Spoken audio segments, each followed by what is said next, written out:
Hello, Nova Real producers. This is Kristen Brindley, your publisher, and I'm here with wonderful Keith Barrett. Thank you so much for being with us. Thanks for having us. And Melissa Fones, thank you so much. Yeah, thank you.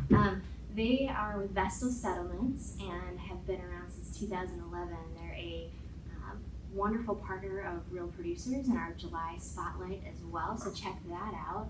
And they also do the legal hotline every month in Nova Real Producers. So Keith, you've been in the business for 14 years, and just a little while. And Melissa, 18 years? 18. I tease them that I've been around longer. I love Got it. me beat.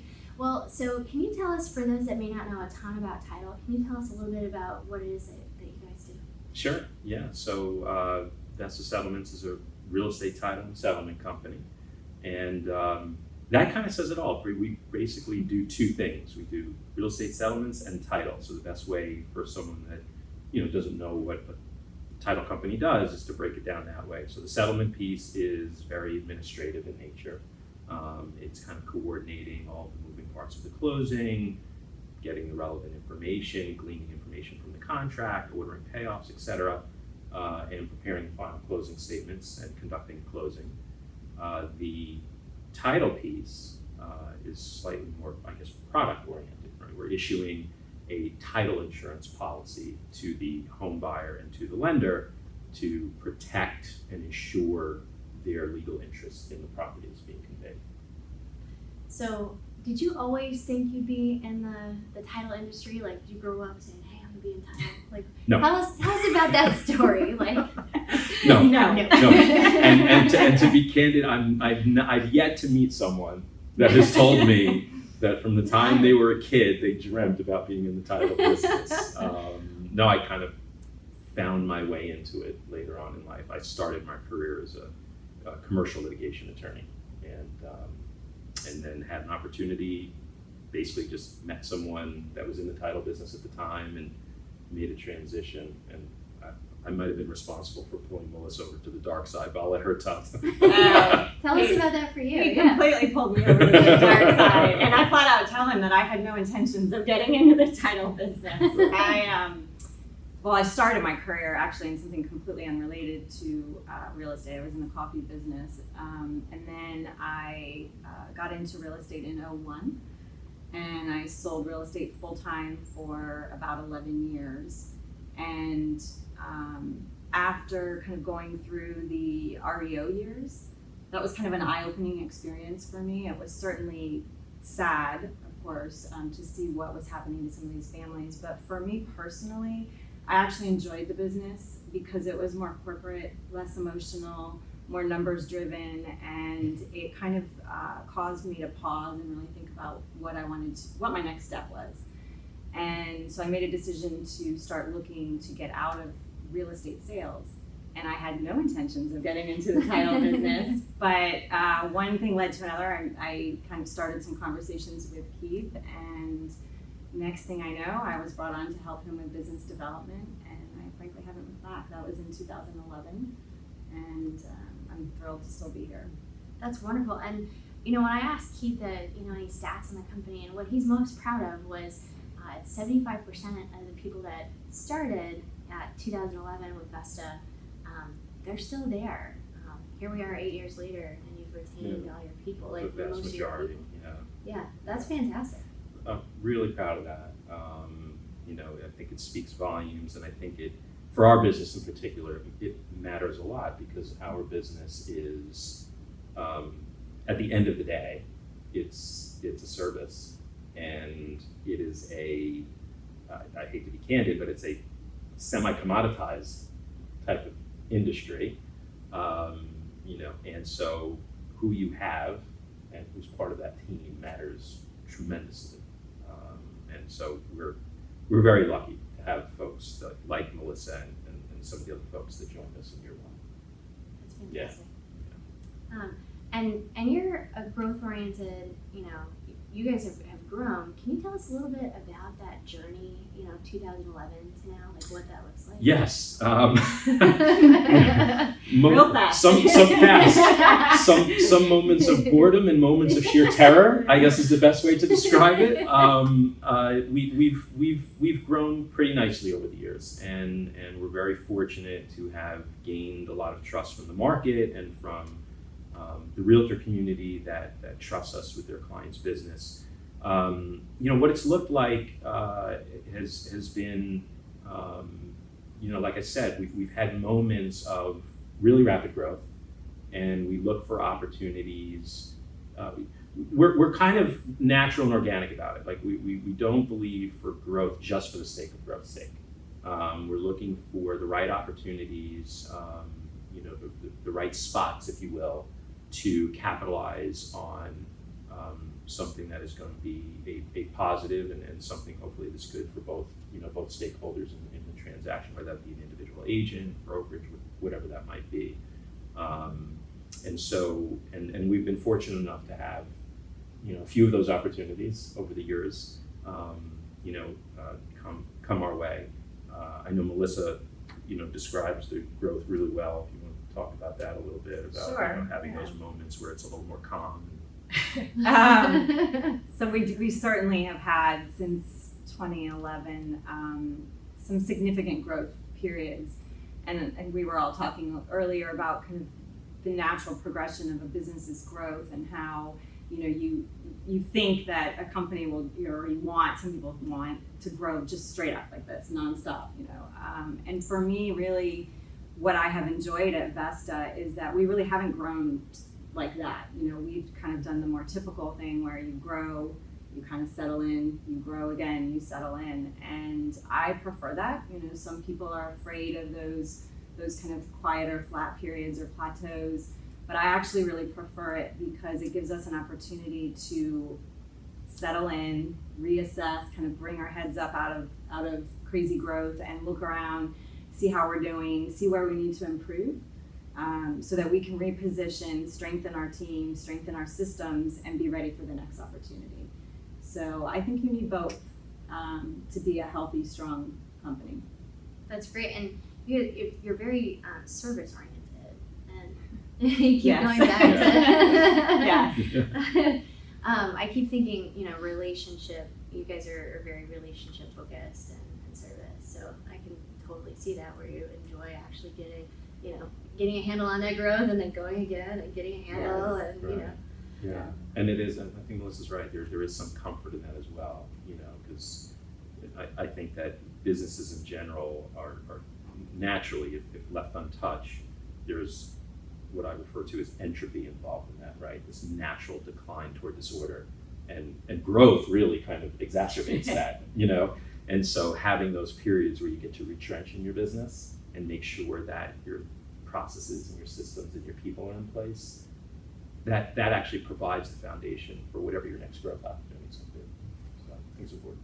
absolutely. Can you give us some insight to what it looked like? Like, how do you guys get clients? Like, how did you start out? And I mean, you guys have expanded to several different areas. Can you tell us about that? Like, what's your way of getting business?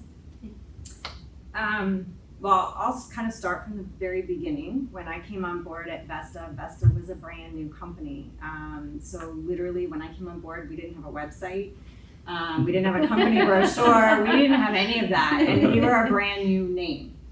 And so because I had been a realtor for 11 years, I think I vividly remember thinking my biggest challenge right now as the head of business development is name recognition, brand recognition, because the worst thing for a realtor is getting in a contract and seeing a company name and you're like, I have no idea who that company is. I'm not using them. Remember those trade shows we did? So, yeah. You're like, who are you? What's Vesta? That's always fun. So early on, I kind of thought about sales and business development in two different ways. It was that name recognition and getting our brand out, and then of course it was sales. And with respect to branding and name recognition, we kind of had this philosophy of I don't know if we realized it at the time, but it was be everywhere or appear to be everywhere. And so we really leveraged our associations that we were involved in. We leveraged things like doing drop-bys, same that agents have to do, getting our faces out there, doing drop-bys, teaching. Keith was a teaching machine, getting in front of our realtor clients or potential clients. So that helped with branding, and then of course it also helped with the one-on-one connections. And so that really hasn't changed. I think for me, sometimes it's helpful to remember those days, because just as we're talking about growth, you have to keep doing that, and you have to keep trying to expand, and you have to remember, I can't get lazy, I can't relax really, because business development, as Keith has often said, is a full-time, nonstop, 24/7 job. So that's helpful for me to look back on those days and kind of recharge. That's great. Yeah, if you're not growing, it's atrophying. Absolutely. Yeah. Okay, so do you all advertise, and can you tell us a little bit about that? Yeah, sure. We do some advertising. We do advertising for general brand recognition. I think the technology today makes it easier and cheaper to do it also. But at our foundation, and I think this really goes to the heart of who we are, we consider ourselves a very education-based title company. And so we use that, we create a lot of proprietary information, articles, videos, you name it. And we use that to really go after a strategy of what I would call inbound marketing or content marketing. So we want to create situations where folks that are interested in our business, whether that be the realtor or the consumer, whatever it is, that we're there for them when they're looking to find us, or we have the information available out there when they're looking for that information. And I think that really is more of the focus when you think about advertising or marketing. That's kind of the focus of what we do. And then of course it's in this business very relationship driven. And so doing so in a way, I mean, certainly we have, meetings and one-on-ones, and that's how business gets done. But again, through our content, we're trying to pull people out, whether that be, an education class or, a more informal type of thing. We want them to be seeking us out for the information and the value that we know we're providing to them. Value-based, I love it. And the legal hotline falls right into that. Yeah, we've thoroughly enjoyed that opportunity with Real Producers. I mean, that was one of our deciding factors really in kind of moving forward to work with you, is that it gave us a platform where we could really, highlight one of our strengths. So we've thoroughly enjoyed that. Huh, thank you very much. Yeah. Yes. Can you tell me, so every business has like a secret weapon, something that someone or a habit they attribute a great deal of success to? Like, what is that for you guys? I'll answer that question, and I'll be very direct. There is no secret weapon, unfortunately. I think people wish for a secret weapon or a silver bullet or some fabulous answer, but there really isn't. It boils down to hard work every day. And, unfortunately that's not exciting and that's not sexy. But real. That's the real answer. And for us, I think we recognize that at Vesta. And I think, Keith in particular as a leader, and then our whole team has really embraced this idea. And it kind of boils down to, for us, our core values, which are be engaged, with our clients, our community, with each other, educate in everything that we do, be committed to our clients, to our coworkers, to our craft, always be improving. There's always room for improvement, and at the end of the day, produce. Keith always loves to say, you know what, when you were back in kindergarten, it was nice to get the little pat on the head and say you did a good job, but we're not in kindergarten anymore, and we have to produce. So there really is no silver bullet answer, secret sauce. It's hard work, and our team recognizes that, and we talk about it a lot, and we keep it at the forefront of what we do, and we call each other to task on it sometimes as well if we're not performing above the line, is what we like to call it. So it's a day-to-day part of our business at Vesta. That's great. It sounds like results oriented and like accountability and I mean all the good stuff right there. Yeah. That's what it sounds like. Yeah, he was really set that tone for us. That's wonderful. Do you have any like fun quotes as a company or quotes that you guys like or? I have a favorite quote. I'll share mine. Oh, Yeah, my favorite quote is, we can't change the direction of the wind, but we can adjust the sails. And I love that one. I love it because it captures the reality of certain situations, right? Like as long as we're talking about business and our business, sometimes the market is going to move in directions that you just cannot control, right? Like when the real estate market bubble burst, no one could control that. And you were just, but you can adjust your sails in that market, right? You can think a little differently, think outside the box, think about where the business opportunity in that really tough market, challenging market was going to lie. And then adjust your sails and go after it.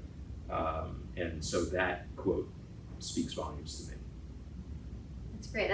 That's great advice for any like business, entrepreneur, realtor. Like It's pretty applicable. Yeah, to All of anyone them. in life. In life in Yeah, general, in life, like, pretty much. Yeah. No, I love that. Can you tell us a little about like the day-to-day schedule for both of you guys?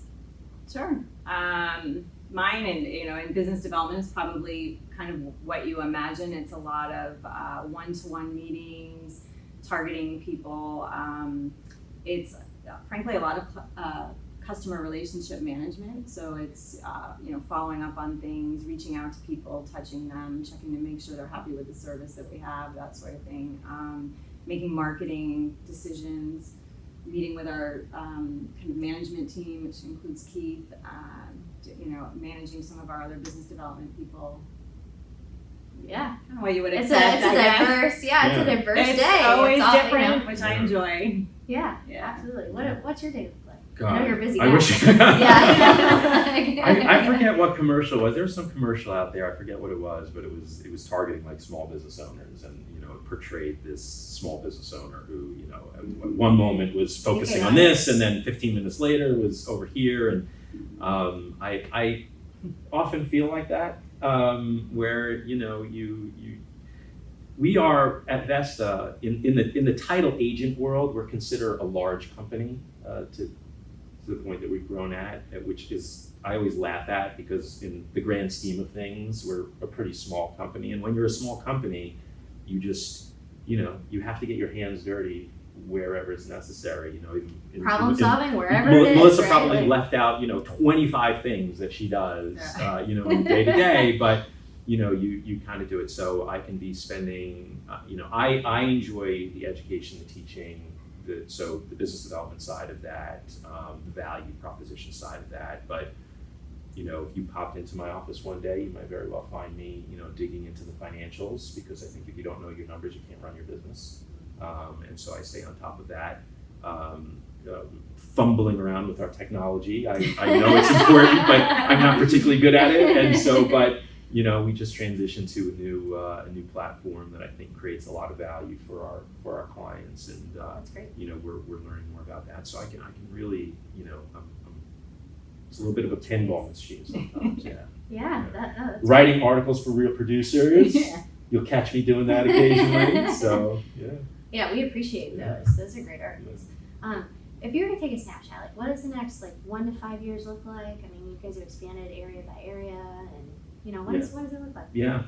I think it's probably going to look a lot like it's been over the last 5 or 6 years. I think that I think Melissa said it perfectly when you say there's no silver bullet, right? If there was, everyone would use it. Even on our website, we admit we're not Coca-Cola. We don't have a secret formula to protect, right? We don't have a patent portfolio that prevents our competitors. So it's all about creating value and providing that service. I think we're going to continue to do that. And what we've learned, I think, over the years is that when we do, opportunities come our way, because you build a reputation, you build a brand for a business, not by snapping your fingers and creating a fancy logo. You do it doing the hard work day in and day out, where you incrementally build that brand over a long period of time. And then when people think about, I'm looking for this type of partner, or I want this type of service, they think about you. And those are the opportunities that come our way. So I think over the next 1 to 5 years, we'll experience more of that.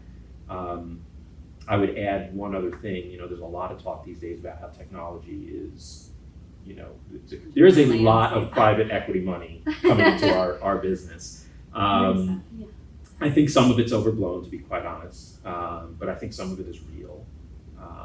And so we're keeping our eye on that as well, in terms of what types of technologies can help us add more value, more convenience to our business over the next 1 to 5 years. So, for example, we've grown where we're licensed throughout the Mid-Atlantic. We can handle deals pretty much all over the Mid-Atlantic, including West Virginia.